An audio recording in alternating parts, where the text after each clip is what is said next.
Wine for we, girl come wine for we. Sit, line up yourself, girl. Get ready to perform, ready to perform, ready to perform. You're ready to perform now. Yep. You're ready to perform now. You ready? It's about to get loud, Toronto. We're only 1 day away from this. You ready for it? It's the Honda Indy, and it is good to go. We're going to kick off all the festivities tomorrow. BT's going to be live tomorrow from a secret Shell gas station, celebrating the launch of their new fuel to keep your engines revving all weekend long. Plus, we're going to give you a behind-the-scenes tour of the pit and how race car drivers are gearing up for the weekend. Now, get this. BT wants to give one lucky viewer $300 in Shell gas cards. That is a big deal. Huge. So to enter, head to breakfasttelevision.ca/contest and enter through daily prizing. Don't forget, use the keywords Shell Indy. Shell Indy. That's what you got to say. And giving us those behind-the-scenes tour will be Stephanie Henry and Natasha Rumsa. In the pits. We're going to get the flags. I don't know what the word. I'm excited. Yes. So you picture it like in Greece when they did the drag race. You saw the flag like did the flag. Like in Fast and Furious? Yes. Like F1, Honda Indy, it's a car racing. This is my first. So This is your first? I want to go to the F1 next year. It's on my bucket list. Okay, good. We'll see you Vegas. We send the new Vegas ones that's happening. Steph? Sure. You just need to say it and they'll send you. Sometimes.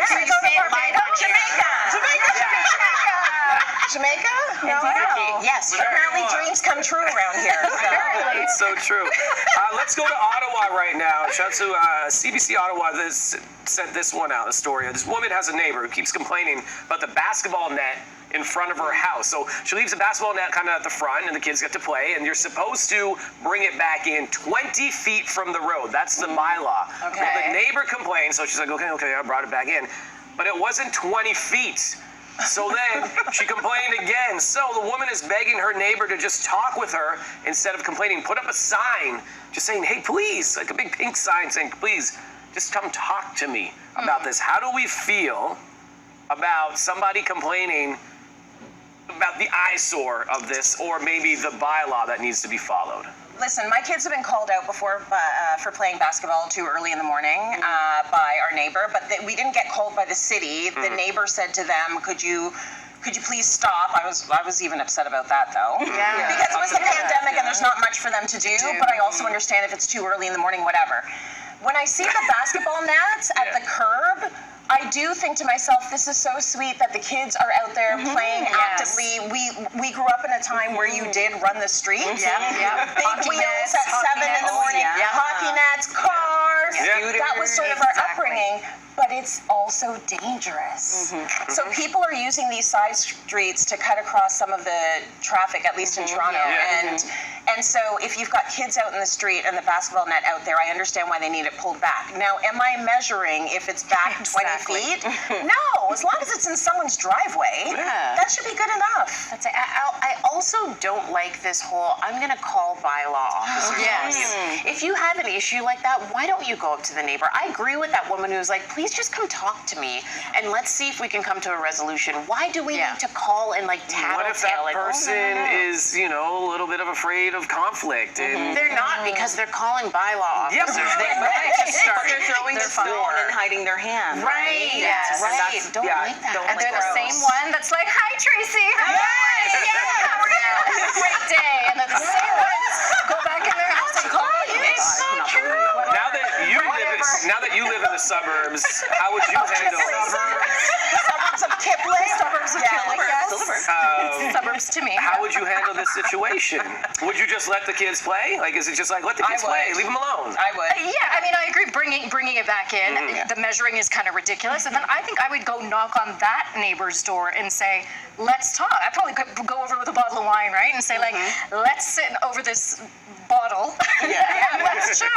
Instead of waiting for them to come or putting a sign, come talk to me, I'll go talk to you.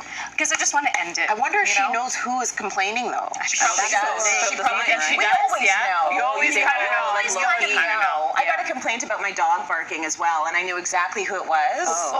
And so I mentioned it to them, like, oh my gosh, you wouldn't believe this. People were complaining about the dog barking, and our dog is not even a big barker. Can you believe it? And they were like, that's so odd that someone would call you on that. I'm like, it sure is. But I think it's very disarming when you show up with the bottle of wine and say, hey, do you want to talk? People are like, never mind, whatever. Play wherever you want. It's okay. Put it in the street. Put it wherever you. It's like when people say bad things on Twitter and then you reply, they say something bad to you, but then they don't expect your reply. And then they're all sweet and nice. Sometimes. Right now they just double down. They're doubling down. Just even ruder. I get the noise complaint in the condo living. Yes. Man, and it happens Complaining about you? What are you doing in there? What are you doing in there? Why is it so noisy? Why are we not invited to the party?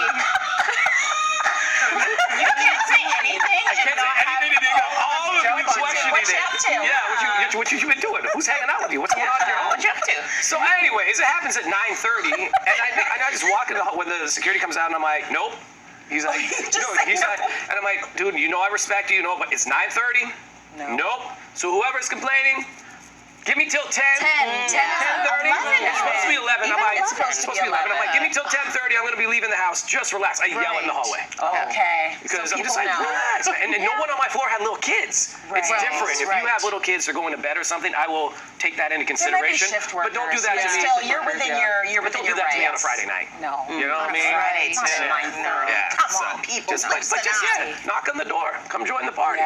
What if they work on the weekend, Devo Brown? Join the party. What if they're overnight workers? I work on the weekend, overnight but here's the workers. thing, because a lot of times I'm getting up to do interviews or something at like 6 a.m. on a Saturday, and I hear people partying whatever on my floor.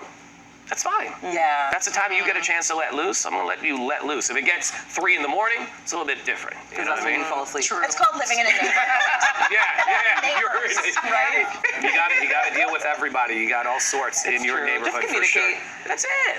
Be good to each other. All right, here we go. Coming up, calling all dancers, performers, acrobats, and anyone who wants to show their passion for Toronto's favorite sports teams. MLSC is hosting an open casting call this weekend. We're going to tell you what you need to know at 7:40. Get ready to show off your moves, y'all. I can't dance though. No? Are you guys gonna do that? You can't dance.